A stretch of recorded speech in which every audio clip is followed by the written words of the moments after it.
পুলিশের ওপর ভরসা নেই, আইন মেনে প্রত্যেকে ঘরে অস্ত্র রাখুন। থানার কাছে দাঁড়িয়ে বিতর্কিত মন্তব্য সোনামুখের বিজেপি বিধায়ক দিবাকর ধরা।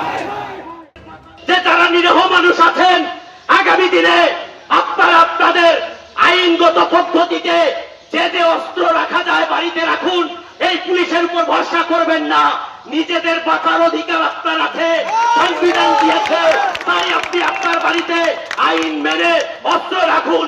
নিজের সুরক্ষা নিজে গ্রহণ করুন, এই পুলিশ করবে না। বিধায়ক পাগল হয়ে গেছেন, পাল্টা কটাক্ষ শাসক দলের। বিজেপি বাংলাকে অশান্ত করার চেষ্টা করছে বলেও অভিযোগ করেছে শাসক দল, এবং তারই পাল্টা বিজেপি কি বলেছে শোনাবো। বাংলায় একটা প্রবাদ আছে, ছাগলে কি না খায় পাগলে কি না বলে। দিবাকর ঘরামি পাগল হতে শুরু করেছে। আজকে শান্ত বাংলাকে অশান্ত করার চেষ্টা বিজেপির প্রত্যেকটা নেতৃত্বস্থানীয়ই করে যাচ্ছে। তাই এটা পশ্চিমবাংলা, এখানে অশান্তি করার চেষ্টা করলে মুখ্যমন্ত্রী আছে, অশান্তি করে পশ্চিমবাংলায় কোনো কিছু দিবাকররা করতে পারবে না। আর দিবাকর বাবুদের কাজই তো অস্ত্র নিয়ে কাজ, ওদের অস্ত্র, হিংসা, এর আর এক নাম হচ্ছে বিজেপি। একদমই নেই, মোটেই নেই সুরক্ষিত। পুলিশ সুরক্ষিত নেই, মানুষ কি করে সুরক্ষিত থাকবে? পুলিশ কখনো টেবিলের তলায়, কখনো জোড়া পায়ে লাথি খায়। পুলিশ দলদাসে পরিণত হয়েছে। মমতা বন্দ্যোপাধ্যায়ের কথা শুনে কাজ করবে, জেহাদির আন্দোলন করলে তার প্রতিবাদ করবে না, সাধারণ মানুষকে কেস দেবে, জেলে পুরবে। তার জন্য, সাধারণ মানুষের সুরক্ষার জন্য এই কথা বলতে আমরা বাধ্য হয়েছি। এটা ভারতবর্ষের সংবিধানে আছে, সংবিধান মেনে যে রাখা যায় সেই সমস্ত অস্ত্র রাখবে। বেআইনি অস্ত্র তো সব তৃণমূল কংগ্রেসের কাছে, ওর জন্য বোমা বিস্ফোরণ হাবি জাবি। আজকে যে কলকাতার বুকে যে ধরনের আন্দোলন হয়েছে ওয়াকফ বিলের বিরোধিতায়, সেখানেও বেআইনি আগ্নেয়াস্ত্র নিয়ে ঘুরে বেড়াচ্ছে, দেখা যাচ্ছে সোশ্যাল মিডিয়ার মাধ্যমে। তো আমরা বেআইনি অস্ত্রের কথা কখনো বলি না, ওসব আমরা রাখিও না, আইন হাতে তুলে নিই না।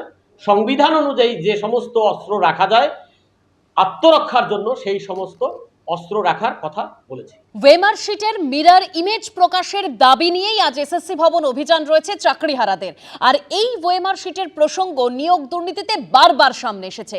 আমরাই দেখিয়েছিলাম আদতে সাদা খাতা জমা পড়েছিল, কিন্তু শূন্য থেকেই নম্বর বেড়ে কেউ পেয়েছে 50, কেউ 52, তো কেউ 53। ওয়েমারে যে কারচুপি হয়েছিল সেই প্রসঙ্গ উল্লেখ করা হয়েছে সুপ্রিম কোর্টের রায়ের কপিতেও। দেখুন, আমপান হয়েছিল না বিল্ডিং ক্রস হয়েছিল, আমরা নাকি ফাইল হারিয়ে দেবো, তা ওনারা মিরর ইমেজটা কি করে হারিয়ে ফেলেন? এসএসসি নিয়োগ দুর্নীতির মামলায় এবার ক্রমশ জোরালো হচ্ছে ওএমআরের মিরর ইমেজ প্রকাশের দাবি। এই দাবিতে শুক্রবার রয়েছে এসএসসি দফতর অভিযান। চাকরিহারাদের দাবি, এই দুর্নীতির দুধ কা দুধ পানি কা পানি করার উপায় একটাই, ওএমআরের মিরর ইমেজ প্রকাশ। কারণ তাতেই জানা যাবে কে যোগ্য কে অযোগ্য। সমস্ত ওএমআর গুলো যেন প্রকাশ করা হয়, সবার সামনে সত্যটা পরিষ্কার হওয়া দরকার। এই দুর্নীতিতে সবথেকে বড় কারচুপি হয়েছিল যেখানে, তা হলো ওএমআর। শুরু থেকে বারবার সেই ছবি তুলে ধরেছিল এবিপি আনন্দ। সেই সাদা খাতা অর্থাৎ ফাঁকা ওএমআর এসেছিল এবিপি আনন্দর হাতেও, যেখানে একটিও প্রশ্নের উত্তর দেওয়া হয়নি।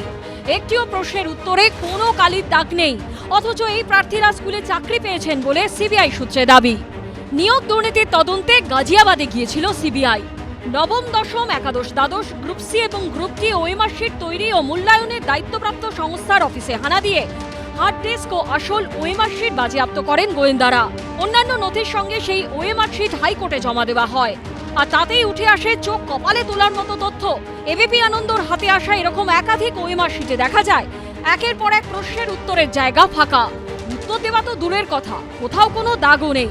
অথচ মারাত্মক বিষয় হলো, আদালতে পেশ করা সিবিআই এর রিপোর্টে দাবি করা হয়েছিল স্কুল সার্ভিস কমিশনের সার্ভারে এদেরই কারোর প্রাপ্ত নম্বর 50, কারোর 52, কারোর 53, মানে খাতা ফাঁকাই রয়ে গেছে। কিন্তু গাজিয়াবাদ থেকে কলকাতা আসতে আসতে নম্বর 0 থেকে 50 ছাড়িয়ে গেছে। কিন্তু চাকরি প্রার্থীদের দাবি মতো ওএমআরের মিরর ইমেজ কি প্রকাশ করতে পারবে এসএসসি? মুখ্যমন্ত্রী যা বলেছেন সেই অনুযায়ী সর্বতোভাবে আমরা বঞ্চিত এবং যোগ্য যারা আছেন তাদের পাশে আমরা সর্বতোভাবে থাকবো। কালকে তো মুখ্যমন্ত্রী বলেছে অটোনমাস বডি, তাই এসএসসি কে যা ডাইরেকশন হয়েছে সুপ্রিম কোর্টের, এসএসসির চেয়ারম্যান এবং সচিব দে আর লায়েবল, তারা কথা বলুক, মমতা ব্যানার্জি মুখটা সেলাই করে রাখুন। সুপ্রিম কোর্টের বৃহস্পতিবারের রায়েও ওএমআর এর প্রসঙ্গ রয়েছে। রায়ের 35 নম্বর পয়েন্টে উল্লেখ করা হয়েছে, 2024-এর 5ই ফেব্রুয়ারি সিবিআই এর দেওয়া রিপোর্টে বলা হয় ওএমআর শিটের মূল্যায়ন এবং এসএসসির রেকর্ড করা নম্বরের মধ্যে অমিল রয়েছে। এই অমিল, এই কারচুপির খেসারতে অযোগ্যদের সঙ্গে দিতে হলো হাজার হাজার যোগ্য প্রার্থীকেও। এবিপি আনন্দ।